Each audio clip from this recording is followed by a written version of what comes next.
Hello, everybody. This is Nathaniel Avila reporting again from Greater Orlando. I'm here with Timbrel Hildebrand from Arlington, Texas. Hello. Hey, Hi. And what did we watch today? we watched Zootopia. Zootopia, or Zootropolis for our Great Britain viewers and Irish viewers. So, have you seen this film before? I have seen it before, yes. Oh, so what did you think of the film? Not my favorite. Not your favorite or your favorite? It's not my favorite. Oh no, why do you say that? I just don't really care for it. It's not one of my favorites. Okay. Well, we'll get into that in a minute, but right now let's get into like a little bit of backstory on this film. It was actually first thought up by a guy named Byron Howard, who would eventually become like the director of the film. And he pitched 6 story ideas to John Lasseter, who was the CCO at the time of Disney Animation. All 3 of them involved like animal characters. The first one, I believe, was an adaptation of an all animal adaptation of the Three Musketeers. And then a 1960s themed story about a mad doctor cat who turned children into animals, and another one was a bounty hunter pug in space. So, in order to do that, Zootopia stemmed from, I believe, the Robin Hood idea. Not the Robin Hood, the Three Musketeers idea. And he wanted to create something different than the other animal anthropomorphic films where animals live in like a natural world or in the human world. So his concept in which animals live in like a modern society was really like Lasseter really liked it. So that's what they did. So they tried combining the some ideas together from the 3 pitches, and which ended up becoming a film called Savage Seas, which was a spy film, which focused on an Arctic hare named Jack Savage, who was supposed to be like a James Bond type character. So it was actually let me see. So Byron Howard teamed up with another guy named Jared Bush, who came in to write the screenplay for him, and the two started developing the idea of the spy film. But they liked the best part that they liked was the first act, which centered around a city for the animals, and they really wanted to focus on the all animal city, which that ended up being the entire idea of the film. So they decided, you know what, forget the whole spy thing, forget all that.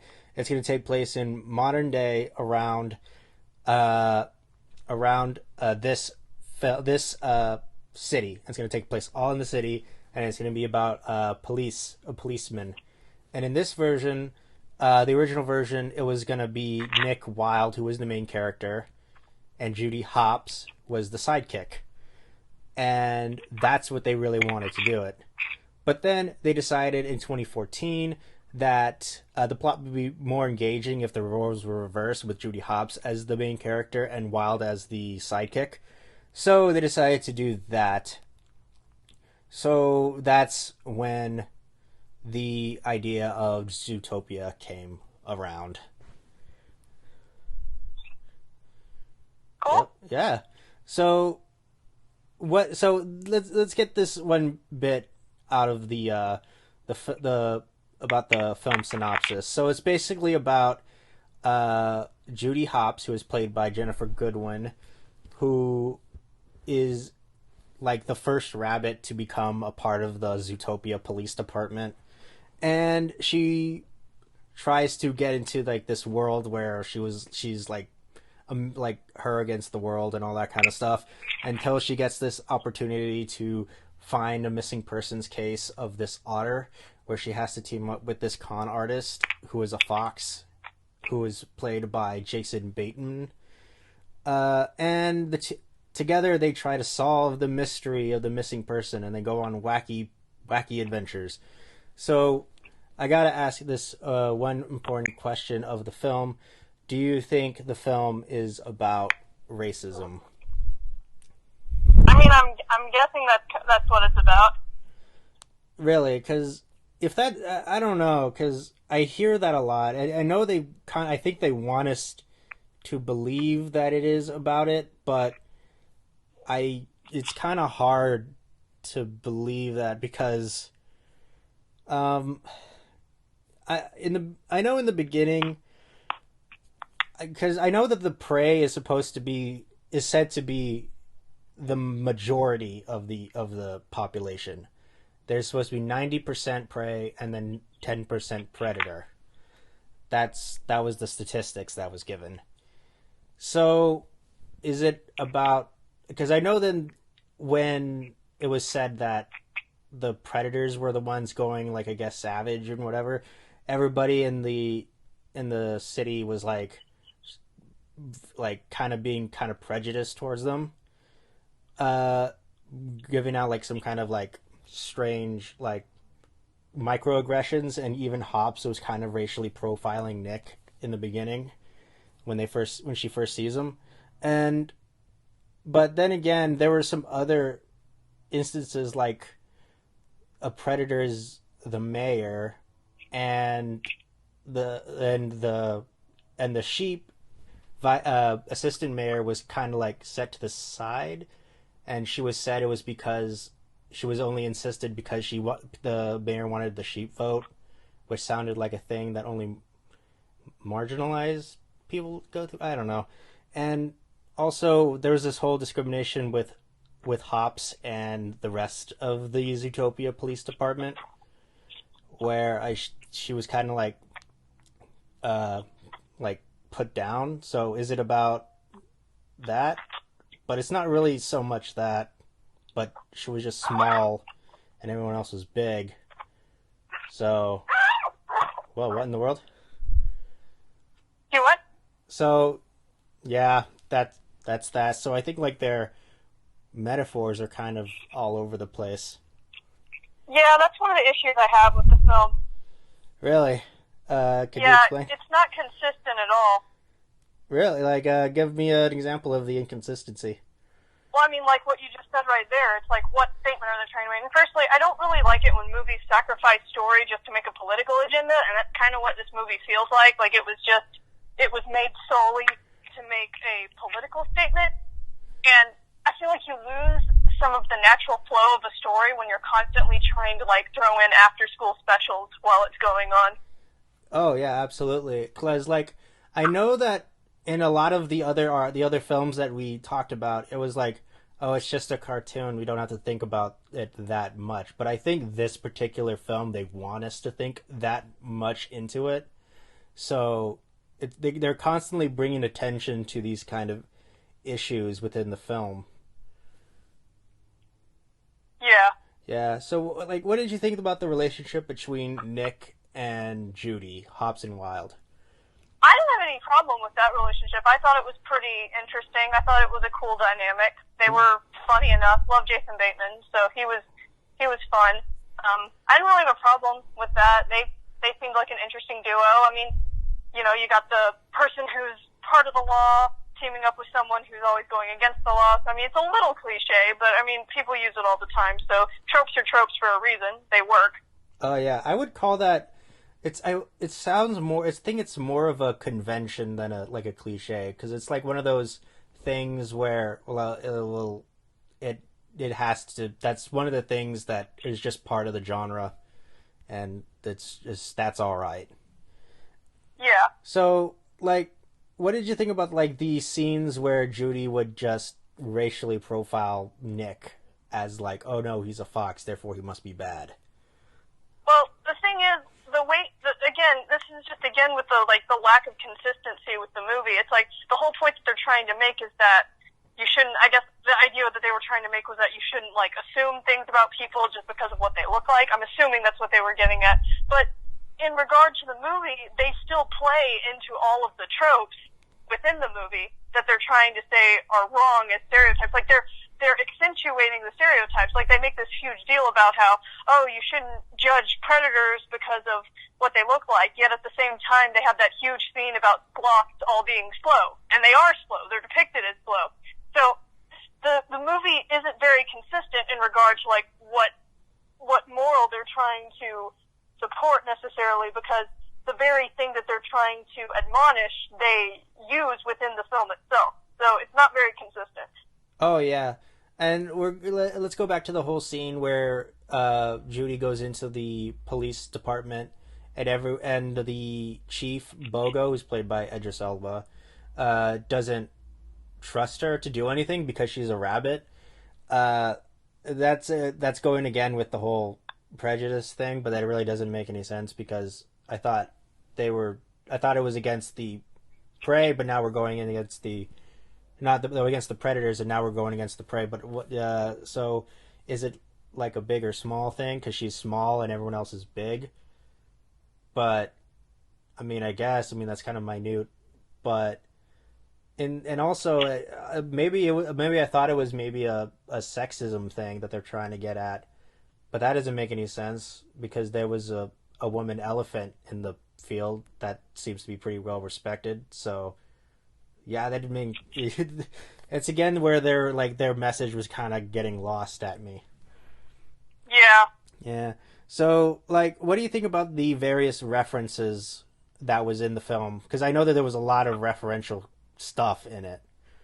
I thought the Godfather reference was pretty cool. The first time I watched this, I hadn't yet seen the Godfather. Mm-hmm. I was a little bit younger, so I hadn't seen the Godfather yet. So it was kind of cool to watch it because I got all of those references, and I just love that part because the Godfather is one of my favorite films. But yeah, I enjoyed that one. The other references felt a little bit forced because it was just Disney referencing Disney for most of it, like that part where she's talking to the police chief or whatever, and he's like, oh, life isn't some cartoon movie where you sing a happy little song and then everything goes okay, so let it go. And Frozen had only come out a few years before, so that felt a little forced. Kind of felt like the movie was becoming a little too self-aware.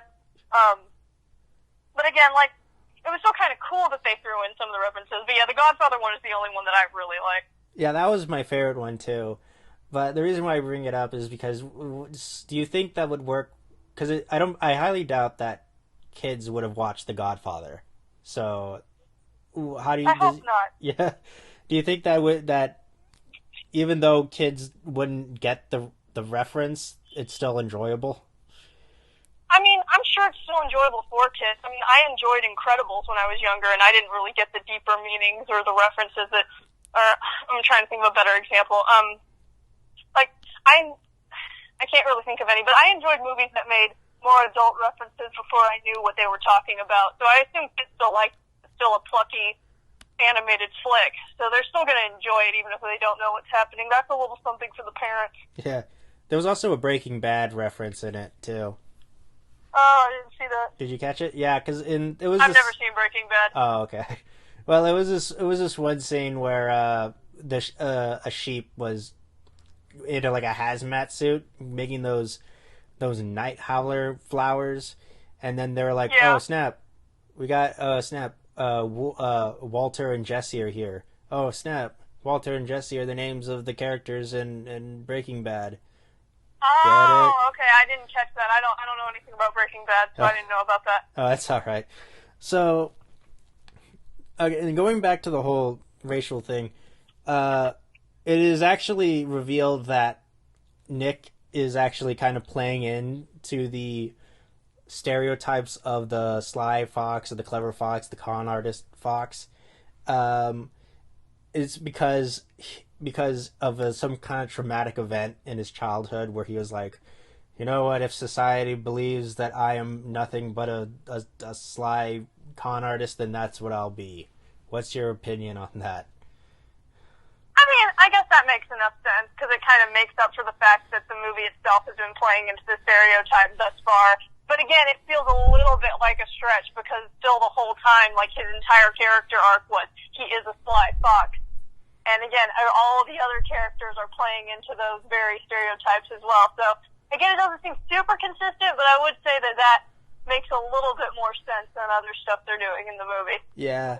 And then there was also that scene I know, like, in the beginning where Judy was being bullied by that Fox guy, but then near the end, it turns out that he kind of cleaned up his act and told him, like, hey, dude, like, I'm a changed man. So it kind of, like, shows how a person can definitely change as they grow up. Yeah. Yeah. So what do you think about that whole idea of, like, I know Judy wanted to be a police officer, but everybody in the entire world keeps on bringing her down, even her own parents. What do we think about that?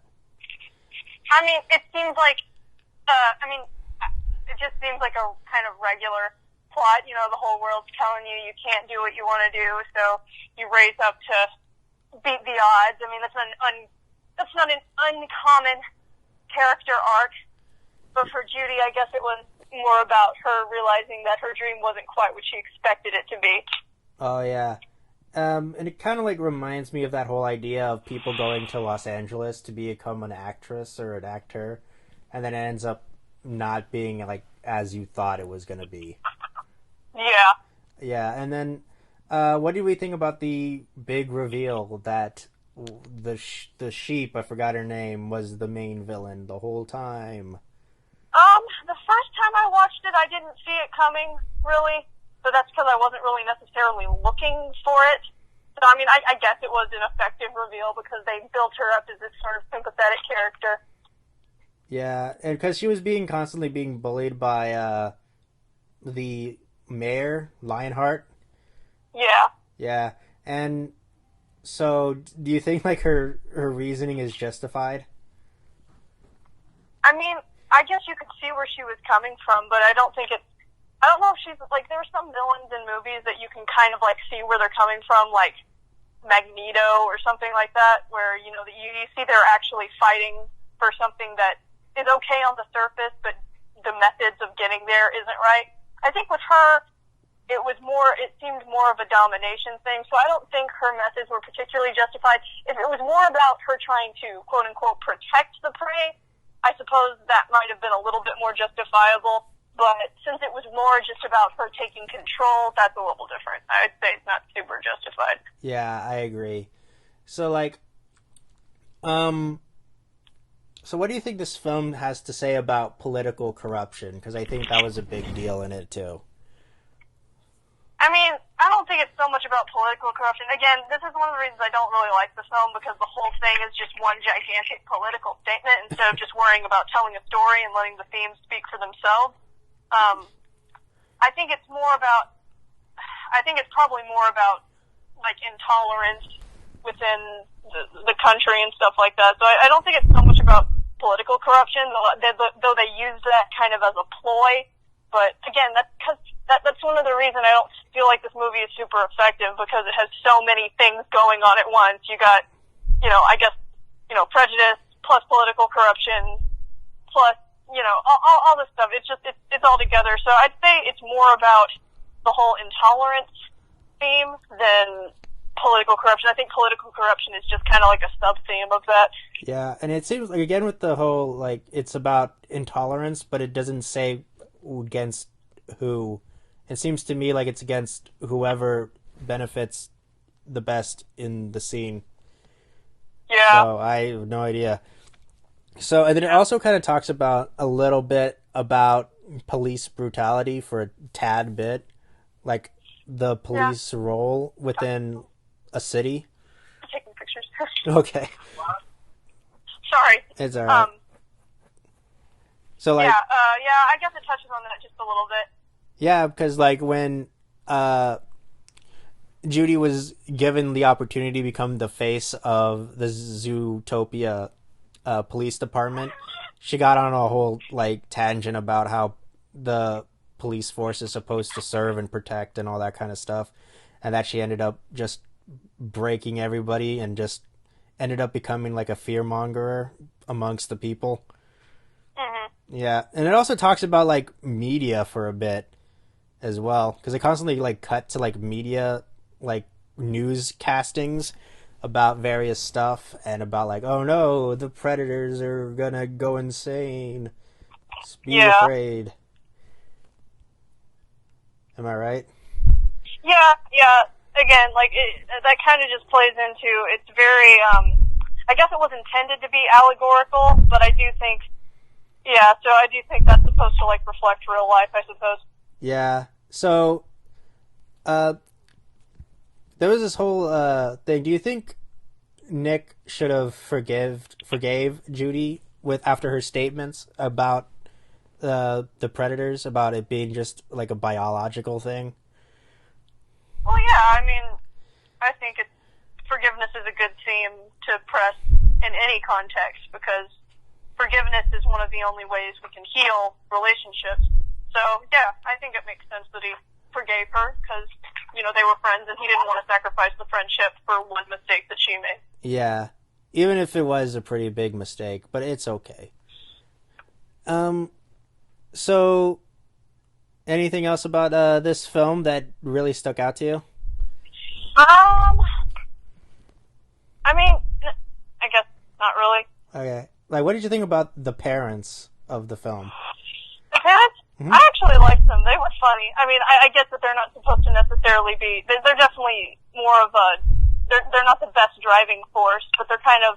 But I found them enjoyable, even though they were pretty... I guess they weren't very supportive of Judy's aspirations. Oh, yeah, they were very... It seemed to me like they were very against it, even when she was... Even when she was... when they FaceTimed her after the first day, they were like, "Oh snap! Oh snap! She's not a real cop! Hooray! Hooray!" And that kind of like made her feel even worse. So, and also they kind of had this thing against foxes as well, which is again referencing the racial prejudice within it. Yeah. And then they were like, "Hey, oh snap! We are doing deals with a fox now because." We wouldn't have done it if you haven't opened our eyes and opened our minds. Which is... It's, in a real world text, it kind of comes off as like... It kind of comes off as like a white family doing business with an African-American family. But like... And again, it seems super heavy-handed. A very heavy-handed delivery of this theme. Mm-hmm. And I feel like if they're trying to get the theme across, I feel like they're trying a little too hard. Oh, yeah. How would you say, like, would be better to make it a bit more subtle? Well, the thing about this movie is that I don't think it very well correlates to the message that it's trying to make. Like, if it's trying to make the point, that racial intolerance in our society is wrong, okay, good.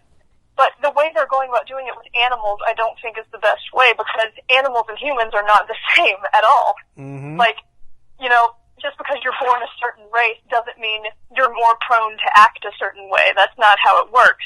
But with animals, that is actually how it works. Like how they were talking about biological stuff, but that's not how it is for people.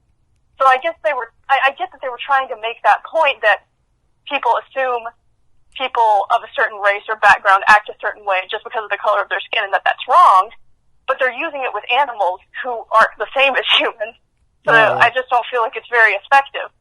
Oh, yeah. Like, it kind of reminds me of this point within, like, the preys actually do have a good reason to be afraid of the predators because they kind of eat them and they have sharp teeth and they can cause a lot of violence within because they do eat them. That's what they do. So it makes sense that they're justifiably afraid, and they want to defend themselves against other animals that are known to eat them. Yeah, it's just I don't think the allegory really works the way they want it to because animals and humans are not the same at all. Mm-hmm. Because with animals, they're comparing different species. We're all of the same species as humans. We just look different. It's not quite the same. Yeah. So, like, I know that Zack Snyder tried to tackle it again in the Guardians of Gahul film with owls and different types of owls, but I don't know if it worked better in that one. I don't know. But I've never seen that one. Yeah, you can skip it. It's not that great. Uh, so like in this particular film, uh, there's this one scene where when Judy comes into the to the police department for the first time, and she meets Clawhauser, who is like the Jaguar, in the front Uh-huh. desk, and she's like, and he's like, "Oh snap, you look cuter in person," and she's like, "Oh, uh, it's okay for a rabbit to call another rabbit cute, but when another person does it, it's kind of offensive," which is kind of like it kind of reminds me of another word that only two people of the same race could use. I'm guessing that's what they were getting at, but Yeah, honestly, I don't know for sure. I think so because I've heard some other like reviewers and people who make that assumption that that's what they were getting at. So if a lot of people say so, then that's kind of what it kind of means. Yeah. Yeah. So yeah, that's Zootopia for you. So oh yeah, there's Yep. another one like another deal. There's also this whole idea of they kind of segregate the animals too. Did you Yeah. notice that? Like only Like like with the whole thing about the elephant popsicle or whatever. oh yeah, like like with the whole elephant in the popsicle and the rodent area, where it's just like all small towns and stuff. The Arctic area, the jungle neighborhood. So they kind of also Yeah. still segregate the animals still. Yeah. So it makes you think, doesn't it? Hmm. Yeah. What could it mean? Hmm. Also, what happened to all the reptiles, amphibians, and birds and insects and all that kind of stuff? That's a good point. They did not mention what happened to any of those. Yeah. And also there was also the scene with the DMV, which I'm sure the kids sure love. Yeah. I'm sure the kids know all about the DMV. Yeah. So like also since it's been like years since a predator has attacked a predator, since they now live like cohabitate. So does that mean that they're all vegetarians now? I don't know. It's not very clear. Yeah, and also shouldn't all their teeth kind of like dull after generations of not Yeah. eating meat? Yeah, that's a good point. Like, it's not very. It doesn't make very much sense. Yeah, I know. And I wouldn't be giving it so much thought if the film wants me to think about it so much. Because it sounds like, because it feels like the film does want me to think about it. Yeah. So, yeah, that's Zootopia for you. So, any last Yep. thoughts about it? No, I don't think so. All right. What would you rate this film? Out of 10 stars, I'd probably give it maybe a 6, just because the effects are pretty good and the storyline's okay. Yeah, you could always admire the animation. The animation is very nice. I will give them that. And even though I wasn't crazy about the really harsh political overtones, it's still a relatively fun movie, and I still laughed at certain points. So I'm still giving about a 6 out of 10 because Okay. it's still an enjoyable movie. I just feel like it would be more enjoyable if it didn't have such harsh political overtones. Oh, yeah. Do you think it deserved to win the Oscar? Well, what else was up that year? Let me see. I think it went against. 1 second. It was 2016, so it should be 2017. 2017 Best Animated Feature.